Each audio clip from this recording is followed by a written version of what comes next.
Hello and welcome to Unacademy. I welcome you all to the Hindu analysis. Today on Sunday, we have a unique set of topics because the Sunday newspaper does not have the editorial. But before we begin, you should know that the offer has been extended till 8th January. For the first time, Unacademy brought in 60% off plus CSE Assure, for which a 12 months course 23,499 and 18 months course 24,999. This offer has been extended on high demand till 8th of January. So please use the code IS English to get this course and get one-to-one mentorship from our team and get tagged to our team itself. Now, a very important point, do remember that this offer 60% has never come through. So this is the right time to join. Good morning to all of you. Now, the PPT of this session will be in the Telegram channel, which I'm showing you here. Just scan this QR code and you will be able to join that group. Now, we have 6 interesting topics out of the Delhi edition. First is talking about the state of forest report, something quite interesting. Is it really improving, or is there any real improvement in that regard? Then, why was there a need for no detention policy to go away? Has been in the news now for close to 2 weeks. Thereafter, we'll talk about how nutrition and the idea that multi-dimensional approach is needed for stunting and wasting rather than just one nutrient. Then a controversial topic which has been in the news again for quite a long time, which is the Great Nicobar program and project, under which they're developing a multimodal, you can say, tourism and a cargo terminal in Great Nicobar Island, which is problematic because of the ecosystem and the, you can say, biome there. Thereafter, we'll talk about the draft regulation which has come for data protection. And last but not the least, the ISRO has pulled off 2 very interesting things. Something very, very interesting with regards to sprouting a cowpea seed in space for the first time. These are experiments which the ISRO is running on the same C60 POEM-4 satellite, which was recently launched. So, 6 topics, some related to prelims, some related to mains. I have a MCQ question for you here. I'll push the poll here. And just to understand one thing, that because we don't have editorials, we have something called FAQ. I'm making you understand the Hindu newspaper also. When on Sunday there is no editorials, what is there is FAQ. FAQ is basically a roundup of 2 to 3 important topics which have been there throughout the week. That is why these 2 are topics which have been discussed in small parts, but now we have full-blown editorials about them. So, if everybody is here, and good morning to all of you, can we discuss, is India's forest cover growing enough? Can we have the discussion on this? Everybody's ready? Yes, sir. Great. Okay. So, if you remember, I had introduced this report to you last Sunday, and I had given you a little bit of data. Then Mukesh sir took a session on this also, a very detailed analysis on the state of forest report 2023. Because it comes bilinearly, which is twice 2 years or once in 2 years in that regard, it becomes significant because for any candidate who is for 2025 or 2026, this report becomes important because this is the report which will stand for the next 2 years at least. Now, I will give you the data again. I will explain to you what do you mean by state of forest report, and then we'll go into the concerns which this topic talks about, or what this article talks about is the concerns related to is it growing enough. Without that data or without the static understanding, it will not make sense. Now, under the state of forest report, which is in a way the most important document which the ministry produces, there are certain metrics which are used to talk about what is called as tree cover and forest cover. You don't have to make notes. You just have to understand. Bahadur.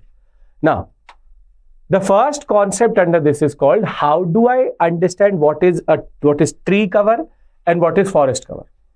Now, based on satellite data, based on the ground survey, there are two criteria which are used.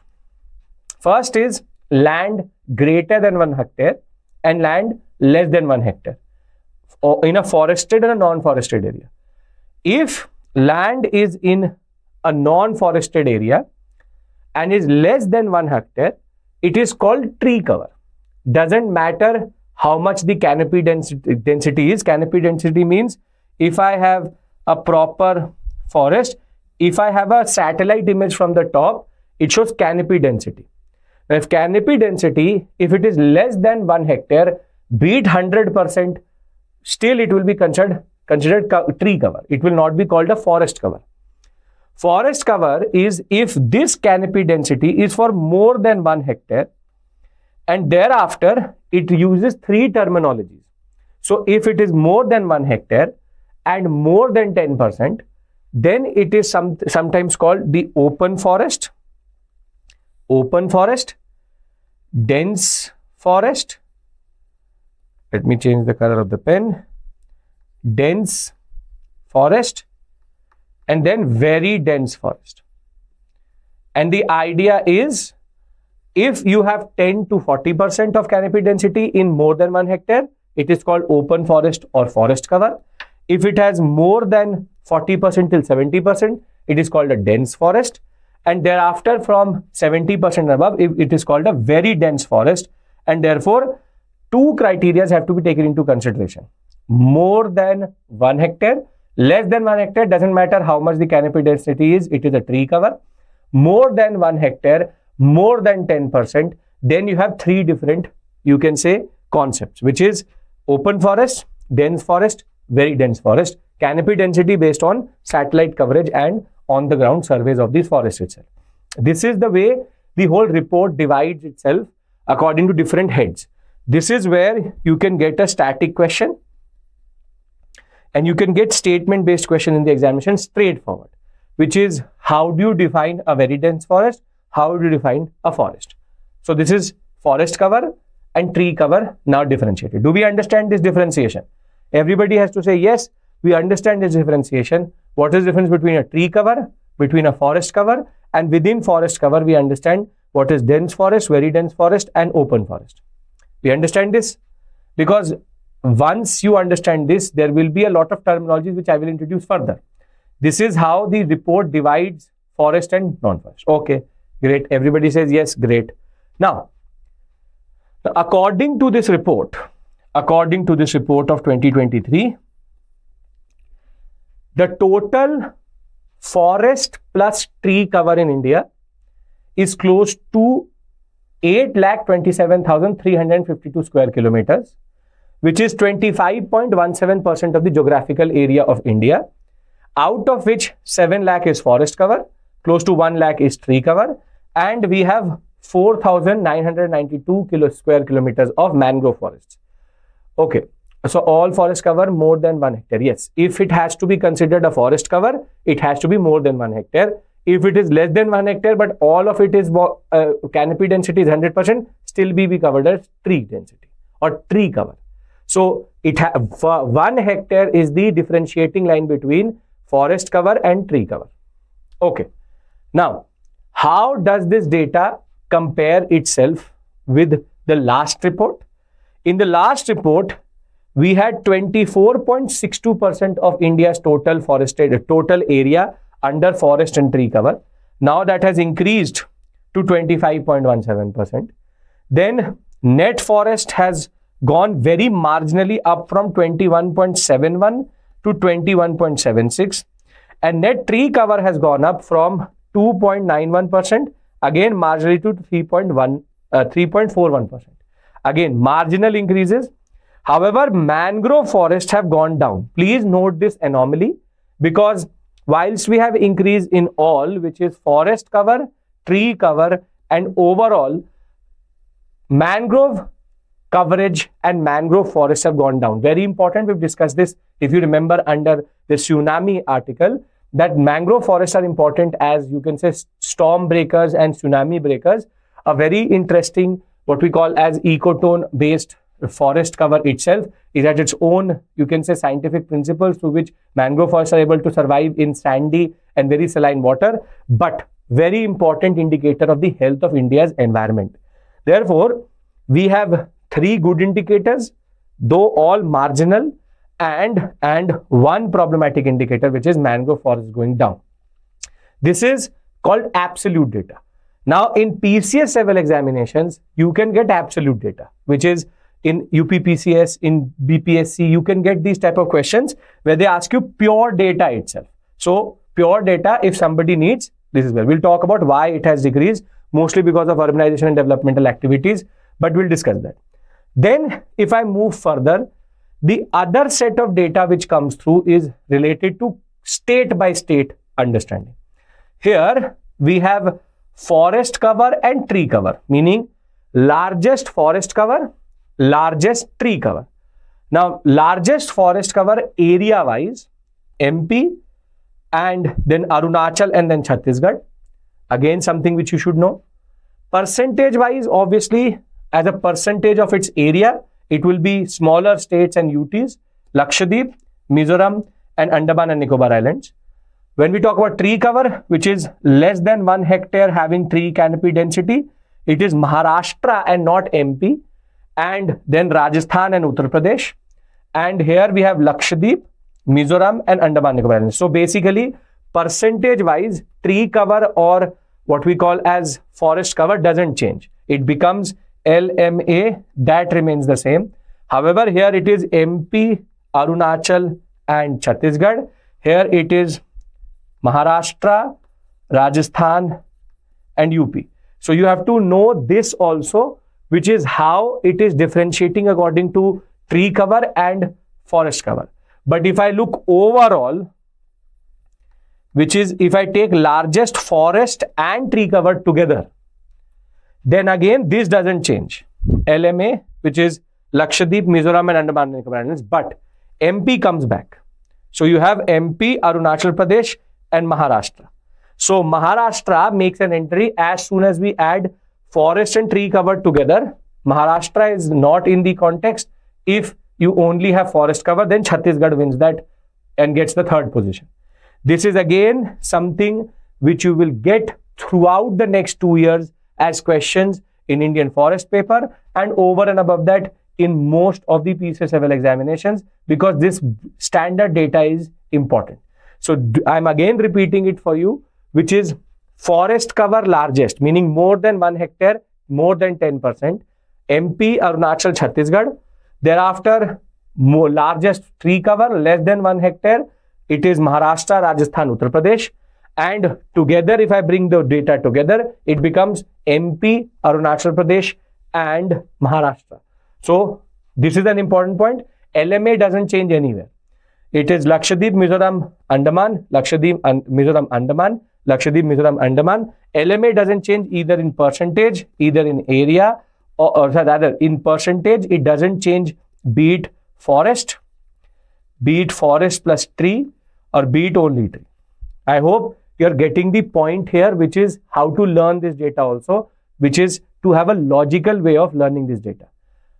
Outside, inside forest cover, outside forest cover. That is not how we divide it. We divide it according to forest cover and tree cover. So forest cover is though very loosely defined, including bamboo plantations also, along with orchards and plantations. But anything which is less than 1 hectare is called tree cover. Anything more than 1 hectare plus 10% of land having canopy density is called the concept of forest cover. If that tree cover is within a forest, it is considered part of the forest itself. So don't confuse yourself. That is why I gave you this data. This is the data which has to be understood. This is the differentiating line between these points. Can be asked in a mixed question also as a statement based question. So I hope this data is sorted for you. Last but not the least, to complete the data set itself, you also have this, which is it is mandated under the National Forest Policy of 1988 that India has to reach 33% of its total geographical area under forest cover. It has not reached that. Percentage wise, states are same, yes. However, there can also be one more metrics, which is maximum decrease and maximum increase. So meaning year on year between 2021 and 2023, where is there the maximum increase in forest has happened and tree cover has happened and decrease has happened. So if we talk about maximum increase, it is Chhattisgarh, then Uttar Pradesh, thereafter Odisha and then Rajasthan, which is maximum increase. Maximum decrease in this period has happened first in MP at the same given point of time, with urbanization, with global warming, with forest fires. At the same point of time, Karnataka. Thereafter, you have Ladakh, and then Nagaland. So you can see MP ironically still holding that position. Still, it has the maximum decrease during this period. So MP still holds, though shows maximum decrease. This is called a paradox, which is, it is the largest, you can say, forest plus tree cover area, but is also seeing a decline in it, still remains in that sense at the topmost step when it comes to forest covers and forest and tree covers. This data is valuable. You will get this PPT in the Telegram channel. Use it. It will really help you in answering a lot of questions. Sir, are there trees around railway lines counted in tree cover or not? No, because around railway lines, it would be in less than 1 hectare. In less than 1 hectare, even if they are taken into account, the problem is it is very patchy. So it would be under tree cover in some areas if it is dense enough. If it is only one line, then it will actually not cover through. It is based on satellite data. So Ankush, the idea is it still should show some canopy density. If you've seen the railway line forest, you will see the trees are at a certain distance. There's no density it will show over the, what we call as the, but technically it should come less than 1 hectare canopy density. But the problem is the satellite won't pick it up. That is the whole point. But it should be technically. Okay. Now, I've established the basic contours for you. I've established the basic data for you. Now, the question is, why are we discussing this article? What is the whole point of this article? Now, this article tries to flag multiple issues. Meaning, we can rejoice over the fact that we have an increase, 25.17%, and there's an increase year on year, bilinearly that way.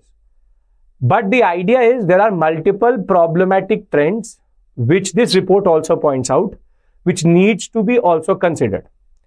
The first point, which was already made previously, was that it takes into account orchards and plantations as forests. That is called pure monoculture, and that is not a forest.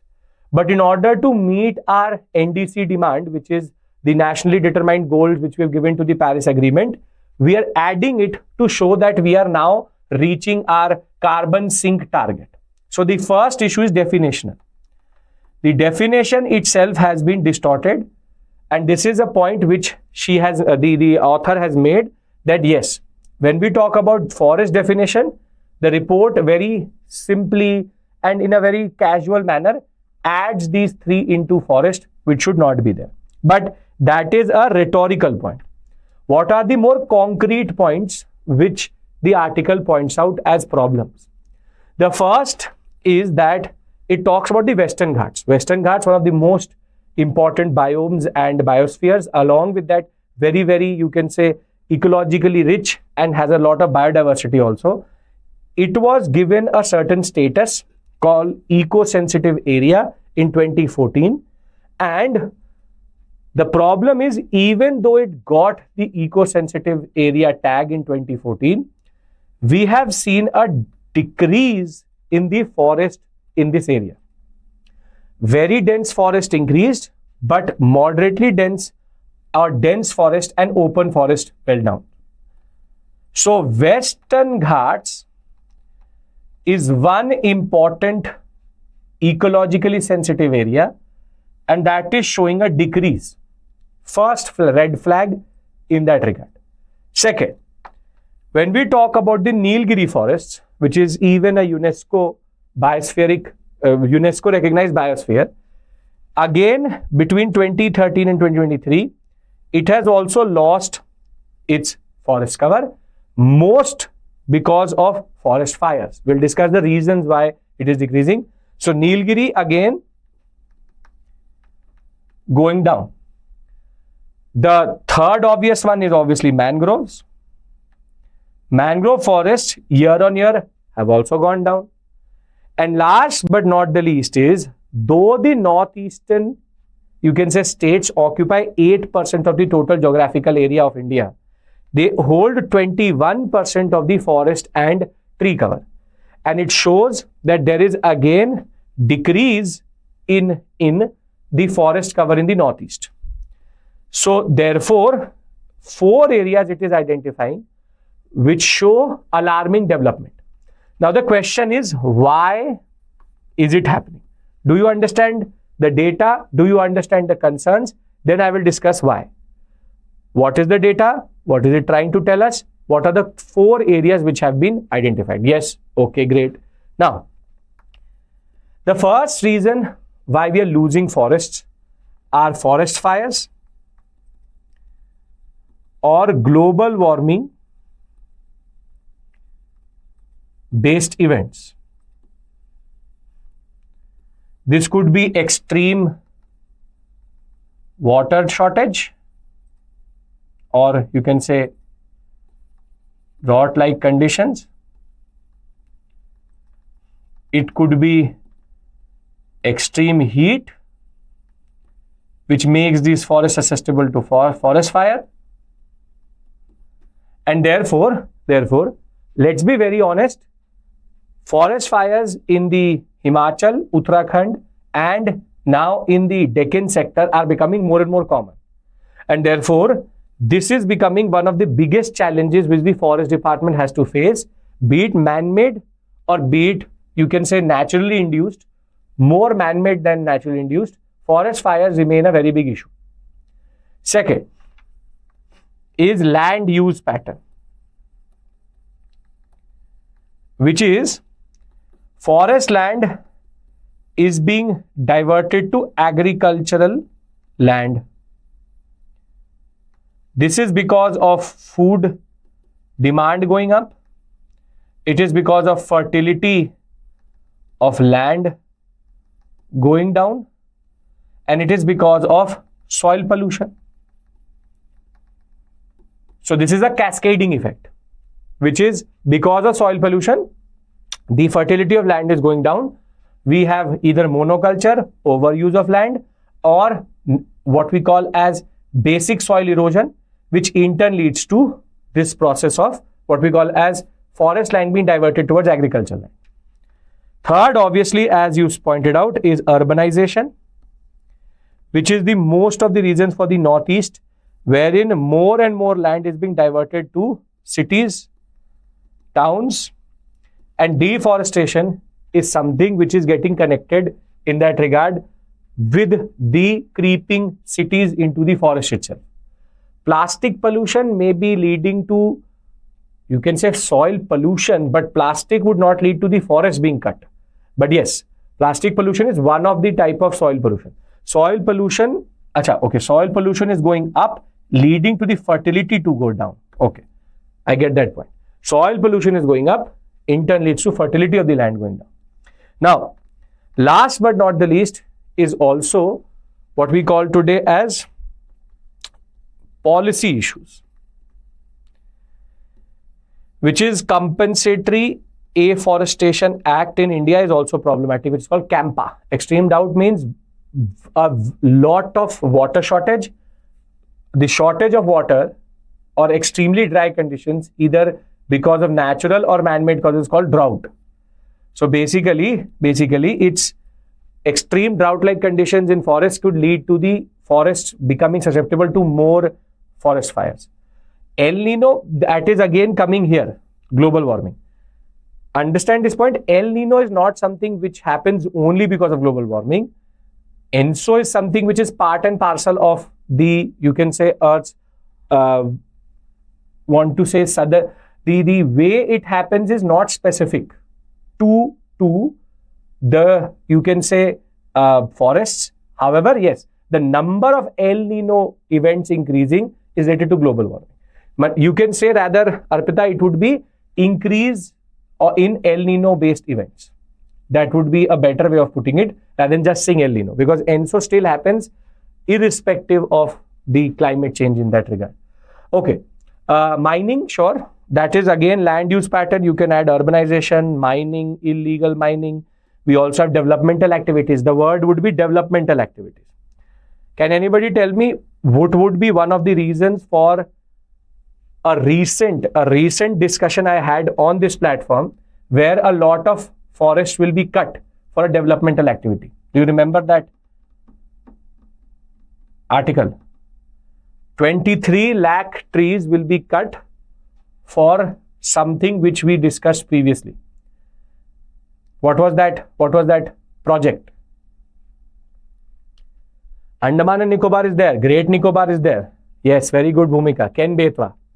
The Ken Betwa linking project is going to in turn lead to the Panna Tiger Reserve forest be cut, which will go underground, underwater, and thereafter it will also be diverted. The other one we will discuss, which is called Great Nicobar. Great Nicobar, equally problematic, but Ken Betwa is the one which was in the news for the past 2 weeks. So I hope now you understand, you basically understand why developmental activities have an inverse relationship with forests. Mostly when you will have a process of development, it will in turn lead to forest being. The problem here comes in CAMPA. CAMPA is Compensatory Afforestation Management Authority and Act. CAMPA has a very peculiar concept. Meaning, if I cut a forest in Western Ghats, I should afforest in Western Ghats or somewhere else. If I'm cutting a forest in a very ecologically sensitive and biodiversity based zone, should I then be reforesting or afforesting in Western Ghats or somewhere else? It should be done where? It should be done within the Western Ghats itself. Meaning, I destroyed a certain zone, so I should be able to produce one more, you can say, zone there, which is compensating for the deforestation. But CAMPA is exactly the opposite. CAMPA says, the Afforestation Act and Authority says, you can cut in the Western Ghats and plant trees in Rajasthan. And that will be called compensatory afforestation.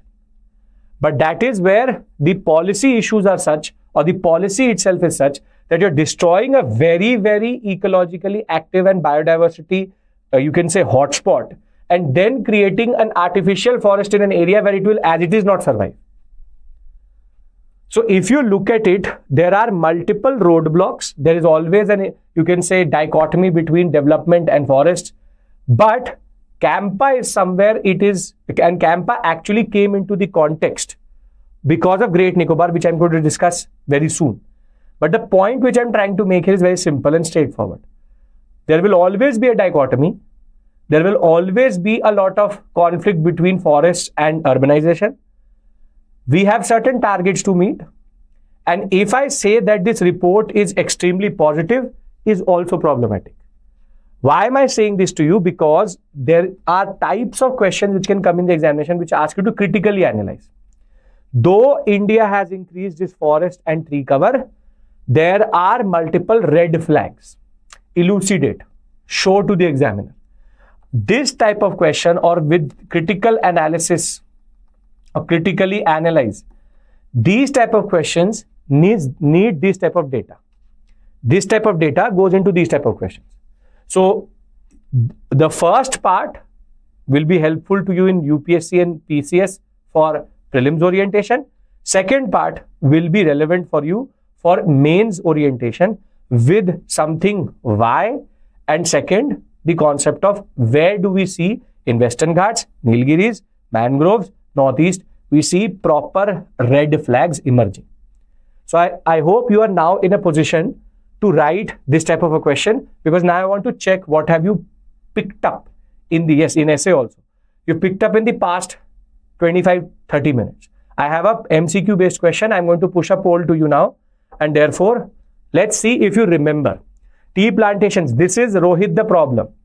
Tea plantations are now considered part of forest cover. That is the problematic definitional aspect here. We have to, yes, the red flag, anything which is negative is related to red flags. Okay. Which of the following state has the highest or largest tree and forest cover area wise? A, Chhattisgarh, B, Maharashtra, C, Uttar Pradesh, D, Madhya Pradesh. Just write the answer. Just use the poll to give your answer. It should be in front of you in the next 1 second. Yes, it should be in front of you now. Simple, straightforward question. Again, something which you will remember right now, but in the context of the examination will become difficult. And there are 2 to 3 things which you have to check in this question, which is highest or largest.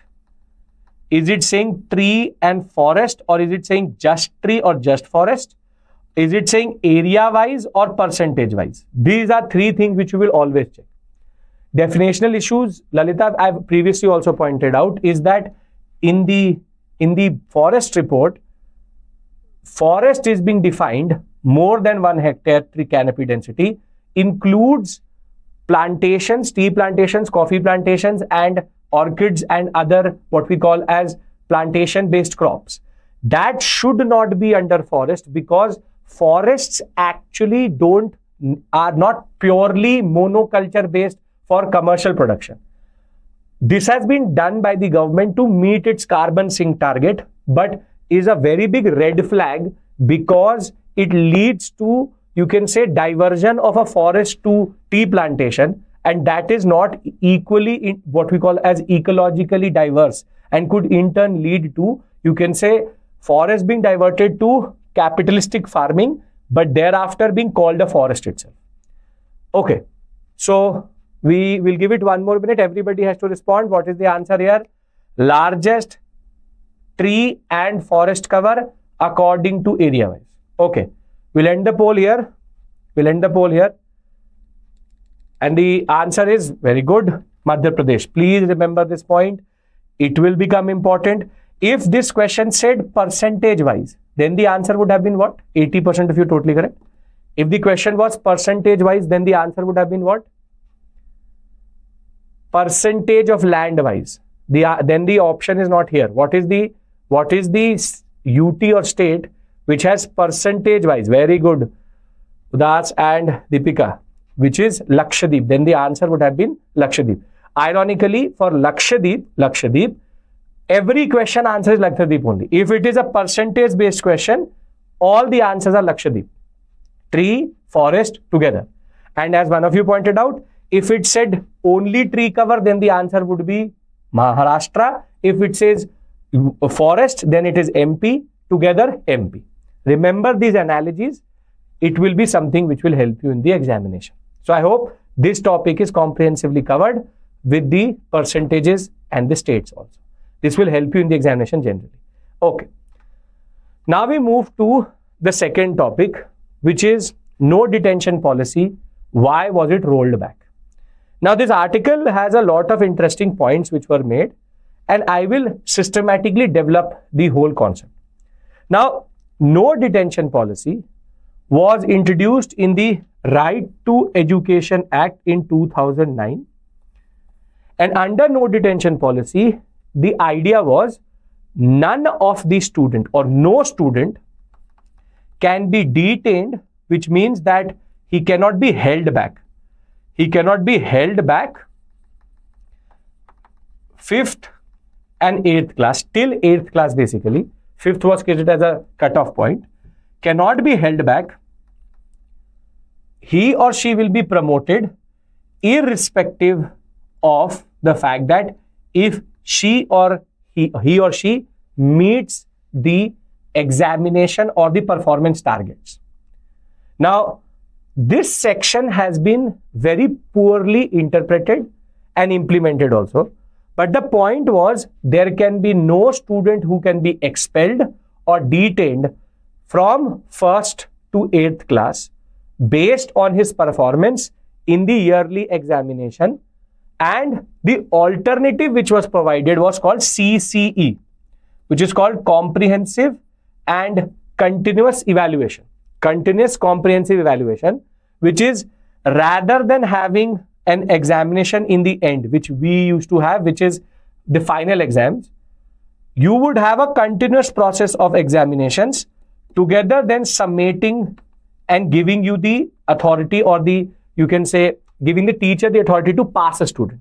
But the idea was CCE was not properly applied, which I'll discuss, but the idea is the right to education very clearly said that do not detain a student class 5th or 8th if they are unable to meet the promotion criteria after year-end examination. So the point was, why did we bring in this? Why did we bring in this? This is where we have to understand the Right to Education 2009 logic. What was the logic to bring in the Right to Education Amendment 2009 with no detention policy, which is even if a student does not meet the criteria to go to 6th class, 7th class or 9th class, why should we not stop that student from going through? The first was to ensure that learning can be done without unnecessary pressure. The idea that you have to clear the year-end exam for sure.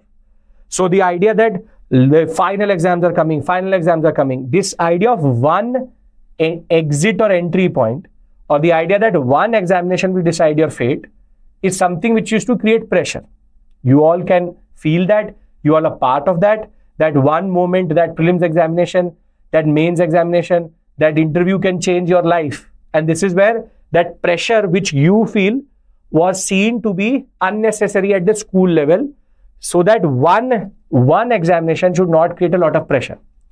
The second was, and this is more important, single final examination was not the best way of judging learning or a student. This is also equally interesting. Can you say with 100% certainty that one examination in the end of the year is the best way to check have you learned something throughout the year? Tell me, 100% certainty. That is the best and the most efficient way or effective way to check if you have learned something after a year. One examination with no, you can say, chance to redo it. And the answer is obviously no. Because it creates pressure and it creates a culture in which for 11 months we don't do anything, and the 12th month we do everything and then clear the examination. Now, there was also an underlying logic to this which the government of India wanted, which is literacy rates to go up. Which is, if a student is allowed to reach till 8th class, and because we take 8th class minimum as being a literate, which is basic arithmetics and basic reading in regional languages, the idea was let them reach till 9th, that way we increase the literacy rate. Now, this logic made sense at that given point of time. But when this logic was implemented, when the no detention policy was implemented, it was implemented poorly, very poorly. Like properly, we destroyed this concept itself. Because what it actually meant was comprehensive and continuous evaluation, which means that throughout the year we have 5 to 6 different examinations, small examinations, basically checking 1 month targets, 2 months targets. Made sense that I learned for a month and thereafter I learned. For example, in our course, for example, we have Sunday tests. In the English batch, what you learn over a week, we check on Sunday if you remember something out of it or not. So every Sunday we have a test, and that is the concept of continuous and comprehensive, what we call as evaluation. We are not evaluating through a what we call as a mock test in the end of the year. Throughout the course, 51 to 52 Sundays, 51 to 52 different tests to check if you remember your weekly understanding or not. This is called comprehensive and continuous evaluation, which we have implemented specifically in the English batch of Unacademy. Now, this was the idea. But what did it actually translate into? It translated into no testing, no evaluation.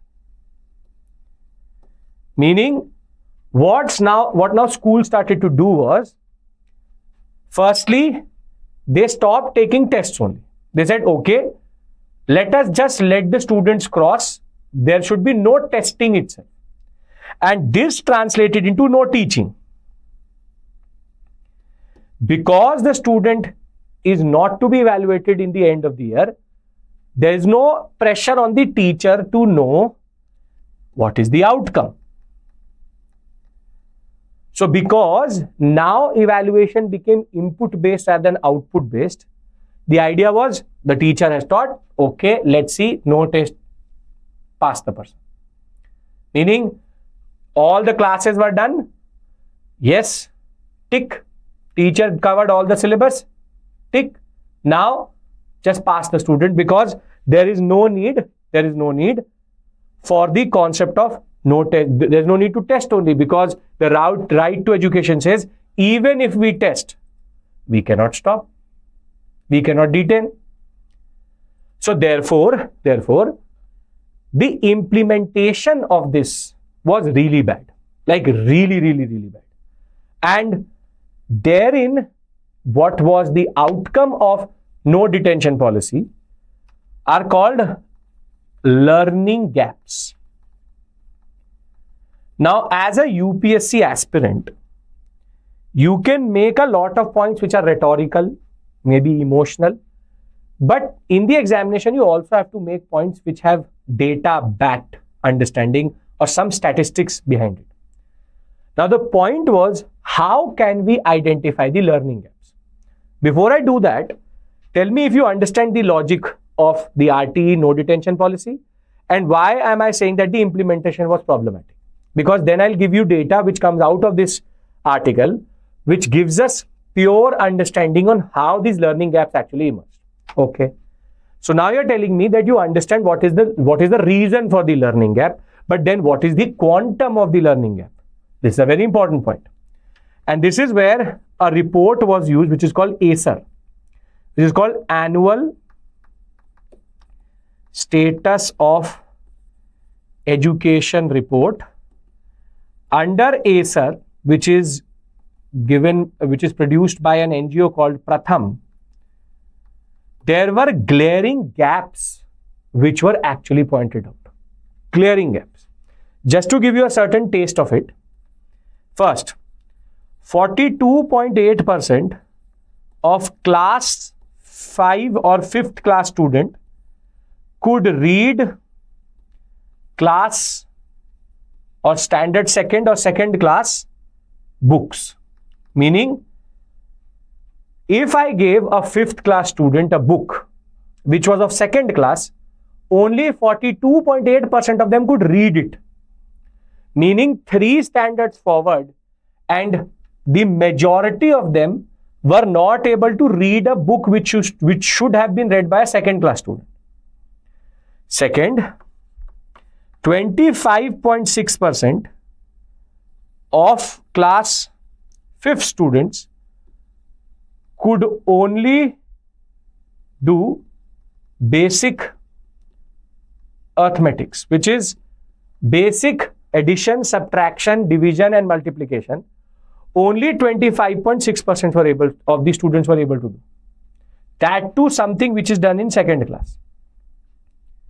Further, between age 14 to 18, 1/4 of the students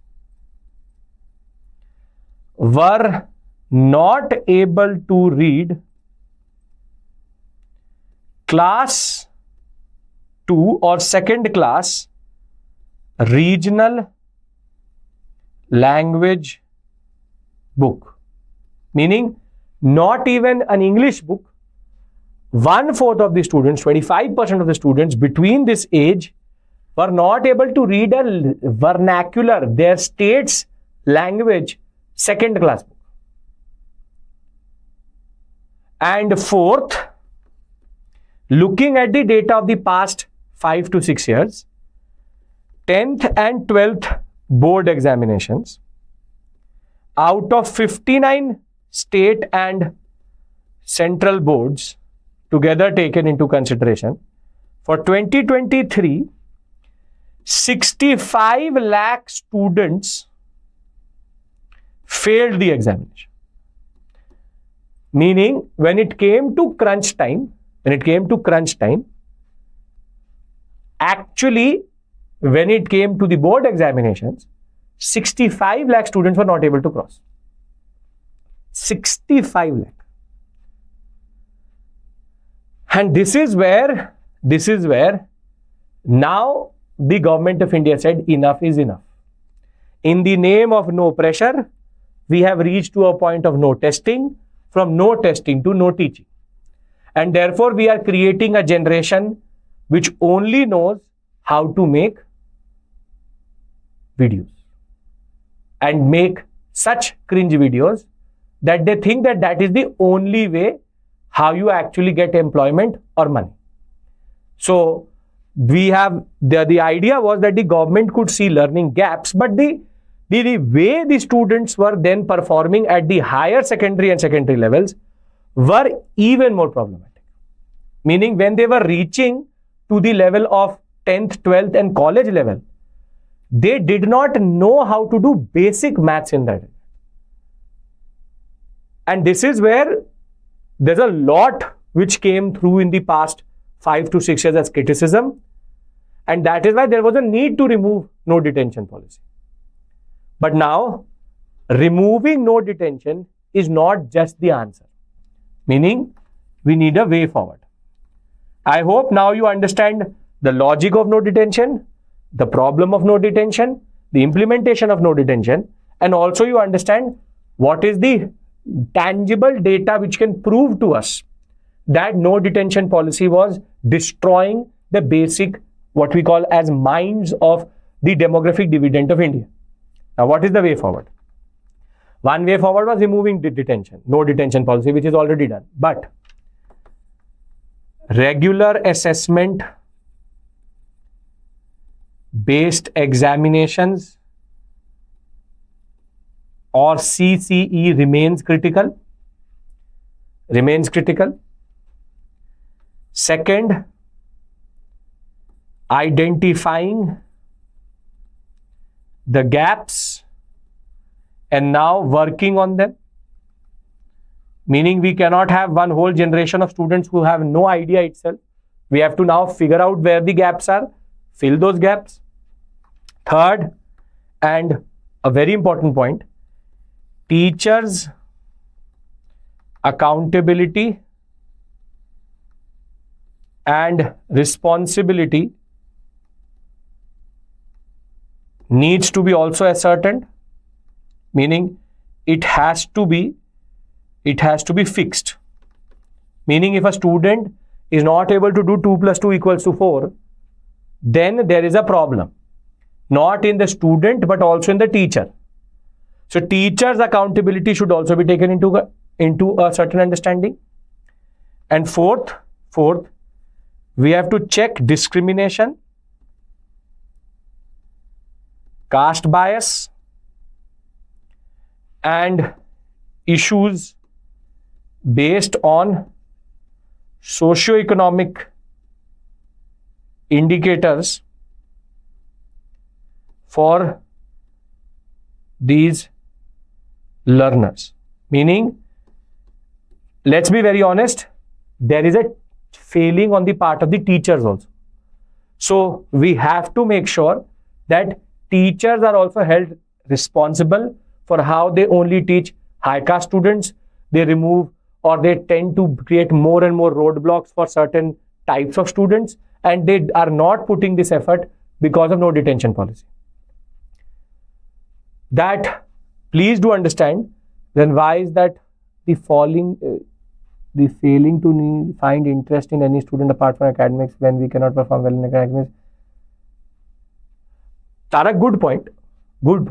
That's a good point that the government needs to identify why academics is also not in a way attracting a lot of students, but that is also related to employment. But the idea is very simple.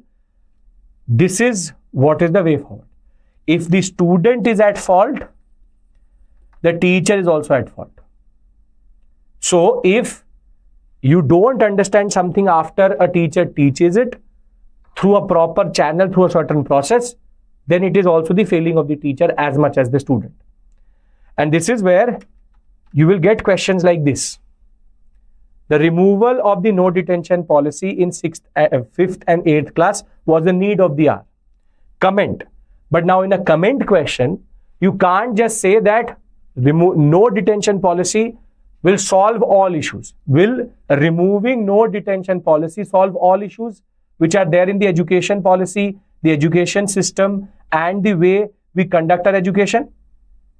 Is it the only problem which we have? And the answer to that question is very simply a big no. No detention policy was one of the issues we identified, and now we are removing.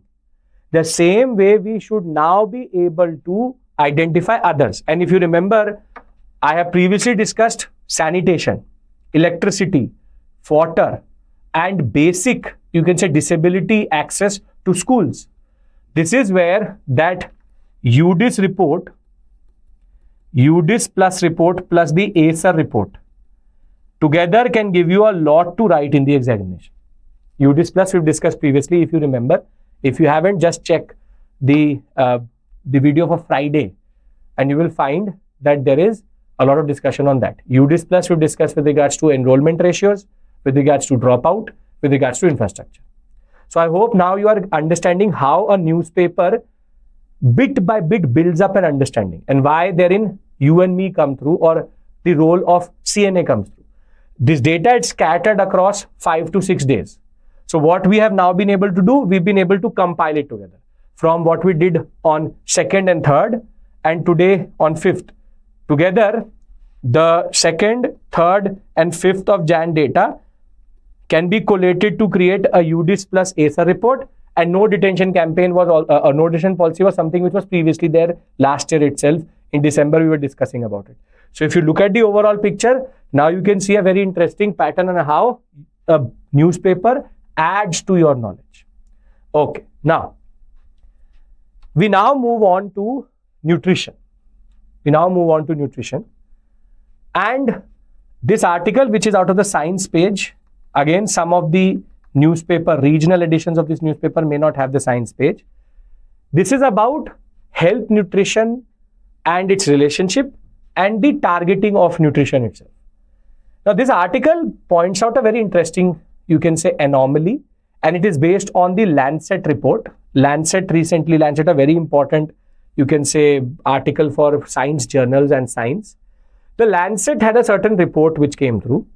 Now, before I discuss this, there are 3 words which should be clear to you. What is called wasting, stunting and underweight.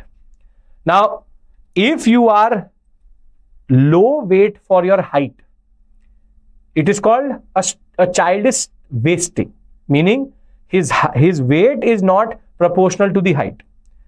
Same way, if your height is not appropriate for your age, it is called stunting. And if you have very low weight for your age, it is called underweight. And if you have too much weight for that age, it is called overweight. But wasting and stunting are considered to be 2 very big issues which the world faces. India also faces, specifically stunting, which is we have nutrition based problems which are emerging in the, you can say, 0 to 2 years of age. Now, what the Lancet published was that across the world, we had created certain indicators that we will reduce stunting by 40% in under 5 children. We will reduce anemia, which is basically a disease which happens because of deficiency of iron, and in women in reproductive age. And we will have no child overweight, or the idea that we will control child obesity. This was the argument which the world took up under the World Health Assembly, that will try to target this. Now, based on a very comprehensive report of 204 countries for 2012 to 2021, the Lancet argues that we have very slow and insufficient progress across countries, except for India, not India specifically, but for stunting and anemia and overweight. None of these targets will be met by some of the countries by 2030. India is on its way to cover wasting. It's close to stunting, but the idea still it is there. Now, what is the reason? This is the question. What is the reason that we have slow and insufficient progress when it comes to nutrition? And this is where the article points out that we have a unidimensional approach. Now, again, I'll ask you a simple question. You tell me, if I have deficiency of vitamin C, the answer to solving that issue is giving me only vitamin C, but is the vitamin C deficiency also linked to other aspects of my nutrition? You tell me. Amartya Sen's data is old, Vishwajit. That is an old book, old data. We have covered till that 10-15% we still have. The answer is only targeting vitamin C is going to actually solve vitamin C issues, but it will not solve the overall issue. This is a point which the article also makes, which is we target only one thing, which is anemia is caused by the deficiency of iron, and therefore iron fortification will solve it. However, it has turned out that it is other nutrients and nutrients also, a proper balanced diet which will solve nutrient deficiency in India, which is not a unidimensional approach but a multi-dimensional approach. Meaning solving the only issue is not the solution. Just giving them vitamin C is not going to do anything. Just giving them iron is not going to do anything. Firstly, we need to understand what are the causes. We have to have a multi-pronged approach there, and our statistics as it is for anemia is problematic in India because it has not changed for decades. So therefore there's some accounting error. But the idea is, the argument is given is for nutrition deficiency, multi-dimensional approach is needed. It cannot be that only one nutrient will solve it. The whole diet needs to be solved. The second thing which the article makes is we can't have stimulus response, which is, okay, the child is not getting enough nutrition, let's give him more nutrition, or rather, if he or she is not getting 100 calories, let's give him or her 500 calories. The point is, when are you giving those calories? When are you giving those nutrients? And at what point you're giving that nutrients is equally important. And an example for this is been given by saying that stunting in India happens more or less between the age of first 2 years, and at birth the rate is lower, but it is between 1 and 2 age that this is actually increasing. So therefore, the intervention has to come between 0 to 2. Now trying to intervene and unstunt the child is not possible. Meaning, if you did not intervene at 0 to 2 years of age for stunting, then you can intervene at 5, 6, 7, 8 years. It will nothing happen. Nothing will happen. Nothing will happen. Basically, the argument is it cannot be a knee-jerk reaction that in 5 years of age I get to know, okay, he is now stunted, so now I will work on it. It has to be a time-based or timely intervention also. Because if it does not happen at the right moment, it will not be able to undo the issues which were developing at 0 to 2 when I do something at the age of 5. Which again makes sense, very obvious point, but something which the government of India and the governments have to take into consideration. Timely intervention is equally important rather than just intervention. Last but not the least is that we are also realizing that what is the quality of the calories and the energies we give is also important. For example, if I need 2000 calories and if I'm not giving it in the right nutrients and food, you can say groups, then I'm actually just messing up the nutritional understanding of that child. So it has to be done in a more specific, proper manner. What is the requirement at a certain age, and the quality of the calories also matter. So basically, what the report says is, first, multi-dimensional approach.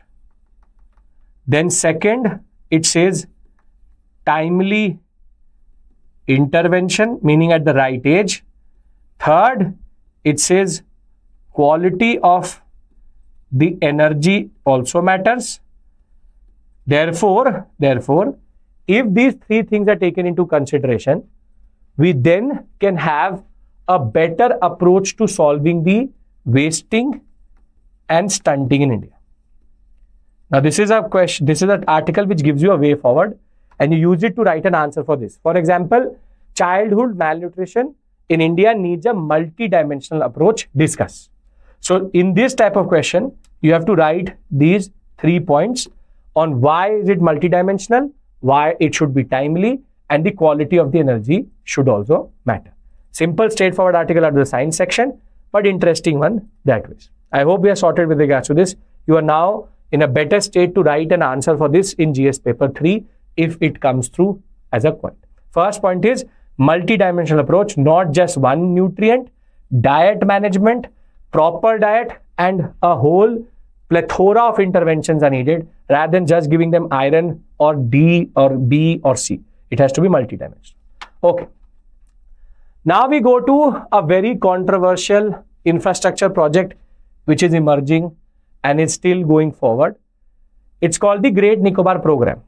Now, under the Great Nicobar project, the Great Nicobar Islands in the Andaman and Nicobar Islands has a very important and strategic position, which is, it is just on the, you can say, entry point of the Straits of Malacca.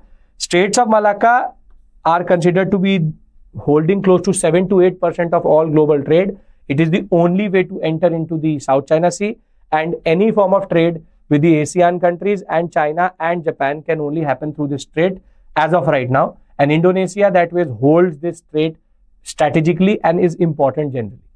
China has been looking for multiple forms of, you can say, Belt and Road Initiative was nothing but to undercut this over dependence on Strait of Malacca. But India has a strategic advantage because India has a whole archipelago, the whole Andaman and Nicobar Islands group, which sits just at the entry point of Malacca. Therefore, Government of India, based on strategic and national security, you can say, considerations, has now come up with a multimodal project in Great Nicobar. Now, under the Great Nicobar project, there is one transshipment port, multimodal transshipment port, which is a container-based, you can say, ship docking section, where it is close to 80 to 90 ships can at one given point of time dock and undock and unload and load. There will be a gas and solar power plant so that it can give energy to this multimodal port itself. Further, a greenfield township project is coming for the people who will be involved in this multimodal project. And thereafter, there is also an airport which is getting developed. And the idea is very simple, that they are trying to use the southeastern section of this island so as to face towards the Strait of Malacca as a very important, you can say, port, commerce and industries. Plus, this airport which they're talking about is going to be both military and civil use purpose. They're also coming up with a container transshipment terminal, and they're also coming up with a township. But since the beginning, there's a lot of economic logic to do this. The Great Nicobar project makes sense economically. But if you look at the ecology and the environment of this sector, it makes no sense, because this multimodal project is next to the Gathia National Park, will impact the Campbell Bay National Park, and the amount of deforestation, coastal remanagement and remodeling which will happen is huge. And this island itself is very, very ecologically sensitive. It is an eco-sensitive zone also. The amount of environmental destruction is somewhere there is a lot of questions being asked, wherein they are saying that is it worth it?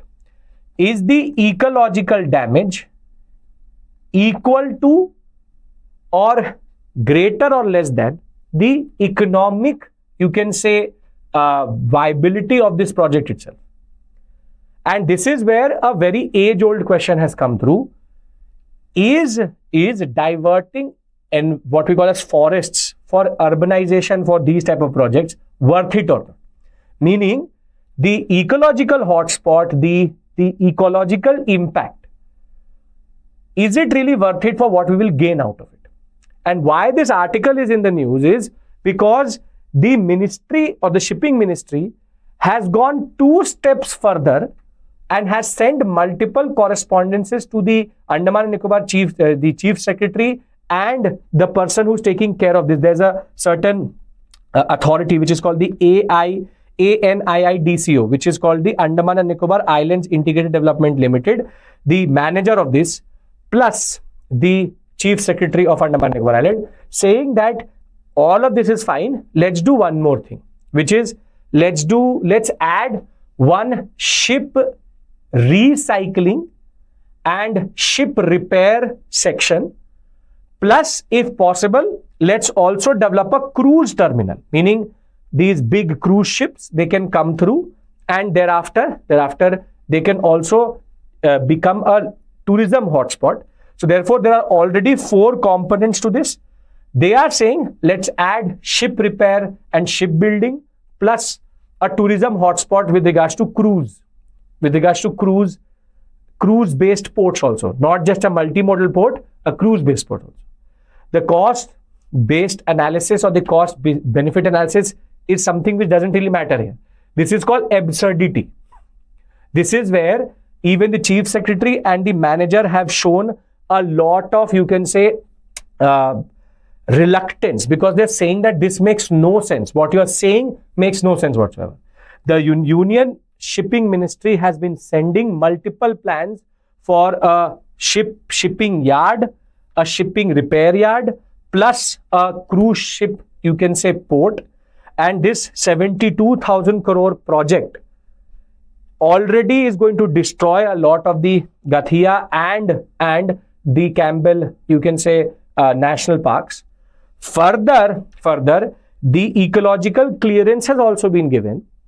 And now when they are saying that please let us also develop this, now the manager and the chief secretary saying it makes no sense to have a ship repairing plant next to a multimodal plant, next to a cruise port.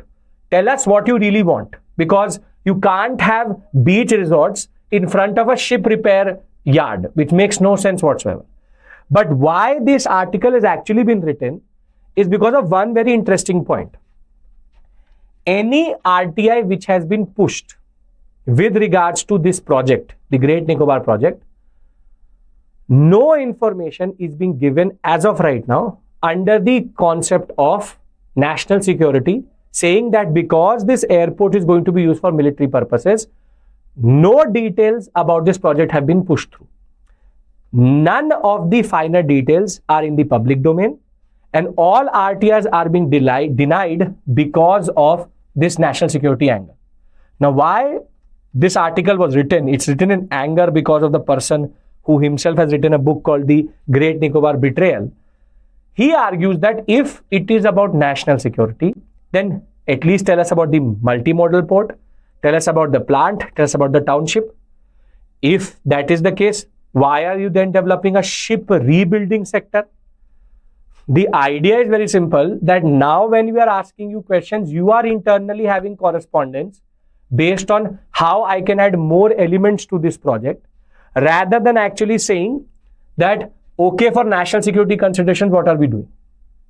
So basically, the argument is that they are trying to do something which actually makes no sense on ground, but just because now they've got the clearances, they want to push it further. The idea is very simple. The tribes, the ecology, the biodiversity, what is going to happen to it, nobody has no idea. And this project is not going to stop also.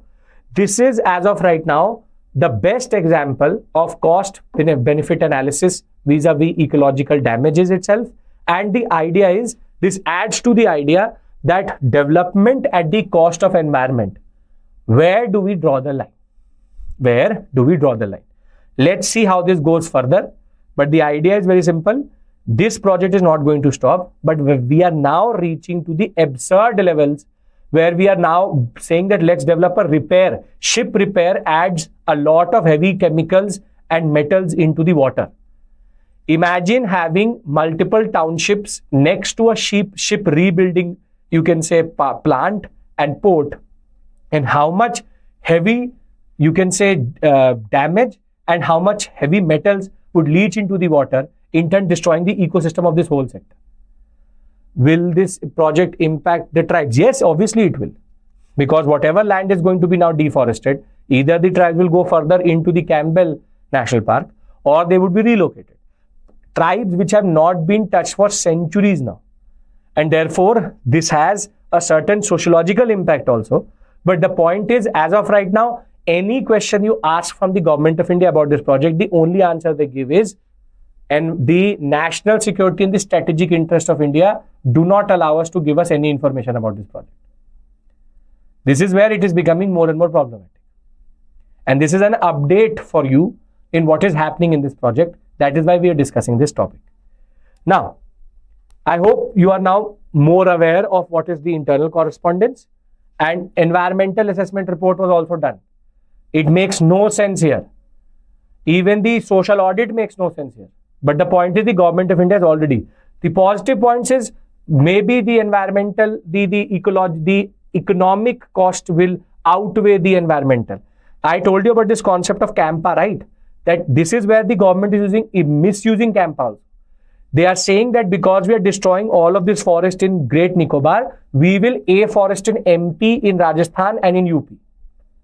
But you tell me that destroying the forest of Great Nicobar equals to afforesting in MP, UP and Rajasthan. Multimodal means multiple modes of transportation plus multimodal modes of, you can say, transport, processing and the different types of, you can say, ships which can come through. 10 lakh trees to be cut. That is official number. Any environmental economic data. Again, not available, Monu, because RTIs are not allowed. RTIs are not allowed. RTI is not giving us any information. Any report which has been done for this project, they are not giving us anything. Okay. Moving on. This is a point which again, judiciary intervene. Judicial intervention will not happen. NGT is involved. But again, the National Green Tribunal has not been able to ascertain it properly because of lack of information. This is a sub judice issue. A lot of activists and a lot of environmental bodies have gone to the NGT. The point is, the government of India has already made up their mind, and their argument is ecological cost is lower and the economic benefit is more than what we are talking about. It is going to be militarily also very strategic in that regard. It's about perspective, whatever perspective you want to look at from. Okay. We've previously discussed on the same platform about the draft data protection, you can say digital personal data protection rules which have been notified for 2025. Now, this article basically takes a stock taking on how the experts and how the industry responded to this act. Now, because you may have not seen that video and we have to be comprehensive, I'm going to give you the basic points which have been talked about in this draft Personal Data Protection Act or Rules of 2025. So, I'll just give you the basic points, then we'll discuss the concerns. The first major change which has happened under this concept is that now for social media platforms, parental consent is now being asked for under the draft. Draft means it is now in public domain for people to respond. Then the bill will be passed to the parliament. As of right now, it is just a rule. It's a document which people can, you can say, appraise and say what are the issues. Under this draft rule, the first thing is that parental consent is needed. Therefore, any social media platform, if a child wants to join it online, there should be verifiable parental consent. And how will that happen? That there will be identity verification by the, you can say, platform via a government issued proof. Meaning, if my child is 12 years of age, if he or she wants to join Instagram, now Instagram is going to ask for my Aadhaar card, my voter ID card, or my DigiLocker access to check if I am an adult and can I give consent for this person or for this 12-year-old to join Instagram. But there's a very interesting point which the activists have said is, how do I ascertain that this person is the parent of this person? Meaning A and B. What is the relationship is not being ascertained. Only the fact that B is an adult is being ascertained. Meaning, we all, if you want, you can take anybody's Aadhaar and upload it. Just the person should be more than 18 years of age. This is where the verification, this is the first thing which they've actually pointed out is, can't have, this is not practical. Really not practical. Which is having the social media platforms ascertain the age of the parent, if he or she is the parent. How will you ascertain that is a separate issue altogether. But this data will go into the social media platform. How do they store it? How do they keep it is also a separate issue altogether. So the idea is they cannot ascertain they are only ascertaining the age. They cannot ascertain the relationship of the person with the person who's uploading this. So the first issue is parental consent. How do you hold that information? And how do you ascertain the relationship between the parent and the child is also equally problematic. The second is the concept of how they're defining data fiduciaries. Fiduciaries are people who work in the good of others, the positive or the good of the people in that regard. An entity who collects and processes personal data is called a data fiduciary. He's called a significant data fiduciary if he is holding data which is sensitive, impacting national security, sovereignty, and public order. Now, all of this again is being lent to either the social media platforms, the companies, or to a third party. The government is not ready to take this responsibility. Therefore, what about the ethics of these fiduciaries? Who checks it? Further, they say that the data can be retained for a certain point. Afterward, it has to be deleted. And fiduciaries need to encrypt it and not give unauthorized access. But again, it is like the lion protecting the deer. Who is going to take or audit this responsibility of them? Are you getting my point? If I ask Facebook, Meta, to hold all this data, verify this data, encrypt this data, keep it in India also, is it really going to work, or will actually Meta respond to all of these concepts? That is the real problem. That is the real problem. Further, because they are saying that there need to be consent managers, there needs to be data localization, which is the servers have to be in India. There is further a concept that the server has to be in India if it is data fiduciary. If it is sensitive data, the server cannot be overseas. And the point is, if data breaches happen, the responsibility is fixed on the body, minor or major, but the penalties are not talked about. So if you look at the draft rules, what the argument which this article is making is, firstly, it's too vague. Uttam asked the question. It is too vague, meaning it does not define anything. Just vaguely says data fiduciary, significant, public order, what is the reasonable restriction, nothing. Nothing is defined properly. Second, how do you verify the identity of the person of actually being the parent of that person is not there. Third, too much responsibility is given to the social media company to do the verifying. Fourth, the biggest issue is most of the data is on overseas servers. Will there be also a check on where the data is being processed. One is storage, the other one is processed.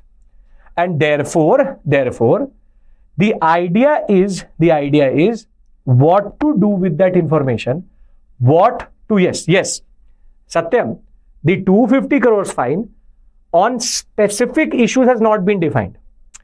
Yes, 250 crores, perfectly fine. But in what context, in what area? Data breaches, minor breach also 250 crores, major breach is also 250 crores. Then what if the data is being processed abroad? If it is going to be processed abroad, then how much? Who ascertains that? Who is auditing this information? Who is auditing the verification process? Who is auditing the encryption process? The 250 crore data I also know. But I am saying that there is no specific logic or specificities provided in the whole concept itself. Data is collected, it is processed and stored. Data can be collected in India, can be processed in America, and can be brought back to India. The idea is if the Data Protection Board of India also does it, what is going to be the composition? How will they have the manpower, even if the composition is not taken into consideration? How will they have the manpower, the know-how to check this process is not talked about. See, understand this point. It's very easy to say that we need to have consent managers. But what is the qualification of the consent manager? Who is going to appoint the consent manager? What if for 1 lakh people, there's only one consent manager? Does it make sense? These things need to be defined. That is not defined in the Act. And there is no attempt to define it also. This is why most of the experts are saying parental nod, localization, and the issues related to specificities are not something which the government is taking seriously as of right now. And if this is a draft rule, there needs to be further improvement. That is the only point this article is making. What I am also trying to tell you is flagging the issues. A draft act really doesn't matter to a UPSC aspirant because UPSC will never ask a draft act. But we are trying to discuss bigger issues involved here rather than just because we had a discussion of Australia, we're having a discussion of India also. Social media ethics, the ethics of that person, the logistics of doing something like this, all needs to be taken into consideration. Everything needs to be taken into consideration. No, the airport and the township will have military components. That is why they're saying that it is going to be military use also. Right? Processing data means, for example, I only take your age and name. But in what processing means that it has just been taken as a simple, straightforward Google form. Now you have to process it, you have to push it into an Excel sheet and then store it. So processing data means whatever raw data you've taken, make it better, organize it and send it forward. That is what is called. Okay. Uttam, the data which you are sharing is previous year, 2021. That is the last report, not this report. Okay. Now the last point and the last article which we have to discuss is related to ISRO. And recently ISRO has done something on its own capacity, which is it has sprouted a cowpea, which you would know as lobia. A lobia seed was sprouted on board in microgravity in the POEM-4 satellite, and two major things were tested in the past 4 days. First, for the first time, India was able to use its robotic arm, which is going to be very, very important for the missions which are coming forward with regards to Chandrayaan-4 or Gaganyaan program. But they were also able to sprout in what we call as microgravity in a container which is thermally controlled. They were able to sprout a lobia, which is growing plants in space is something which they're experimenting with. You should know this. It's called the CROPS program, Compact Research Module for Orbital Plant Studies, which was developed by the VCCS, and therefore the RRMTD, which is the relocatable robotic manipulator technology demonstrator, which is this arm, and the CROPS program, both were tested in the past 4 days. With flying colors, they've been able to do it. Now they will grow this further grow this seed further into two leaf, and then thereafter they will stop this program itself. This is very significant because India is doing this on its own basis to understand if when the Gaganyaan program is going through, can food being sent in seed format be used as food or grown as food on board a certain space flight. And this could be important for interstellar travel because this allows us to understand how do plants behave, seeds behave in microgravity. So today we've discussed 6 topics. First, we tried to understand the no detention policy. Why was it removed? Then we tried to understand the data related to the forest policy. Further, we were able to also ascertain why there was a need to remove the right to information. Not the right to information, the Right to Education Act, why there was a need to remove the no detention policy further. The POEM-4 satellite, the RRMTD and the CROPS program both were tested. We talked about the Draft Data Protection Act, has a lot of things, but specifics are not there. Specific things need to be removed and talked about. And further, we were also able to ascertain how we have issues related to our education sector which need to be sorted other than just the no detention policy, and the Great Nicobar program and project, which is also equally important and problematic. On this note, thank you so much.